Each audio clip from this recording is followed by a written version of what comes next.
Corona vaccination कराने के बाद भी कई लोगों का एंटीबॉडी लेवल कम ही रहता है। वैक्सीन लोगों में एंटीबॉडी के लेवल को मेंटेन करने का काम करती है।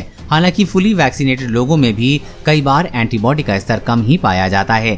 एक एक्सपर्ट ने रिसर्च के आधार पर कहा है कि उस वैक्सीनेटेड लोगों को बूस्टर डोज दी जा सकती है जिन्हें शरीर में वैक्सीन लगाने के बाद भी एंटीबॉडी का स्तर कम ही रहता है। ऐसा इसलिए क्योंकि 20% वैक्सीनेटेड लोगों के शरीर में कोविड-19 के खिलाफ एंटीबॉडी तैयार नहीं हो पाई है।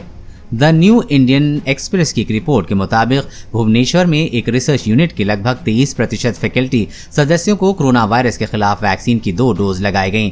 हालांकि फिर भी एंटीबॉडी का लेवल नेगेटिव ही पाया गया। भुवनेश्वर स्थित इंस्टीट्यूट ऑफ लाइफ साइंसेज के निदेशक डॉक्टर अजय परिदा ने सुझाव दिया है कि कम एंटीबॉडी वाले लोगों को बूस्टर डोज दी जा सकती है। उन्होंने कहा कि कुछ कोविड संक्रमित लोगों में एंटीबॉडी का स्तर 30,000 से 40,000 है। ये वैक्सीन लगाने वाले लोगों की महत्वपूर्ण संख्या से 50 से नीचे है। अगर एंटीबॉडी का स्तर 60 से 100 होता है तो हम कह सकते हैं कि व्यक्ति एंटीबॉडी पॉजिटिव है। फुल वैक्सीनेशन के बाद भी बूस्टर डोज की जरूरत है।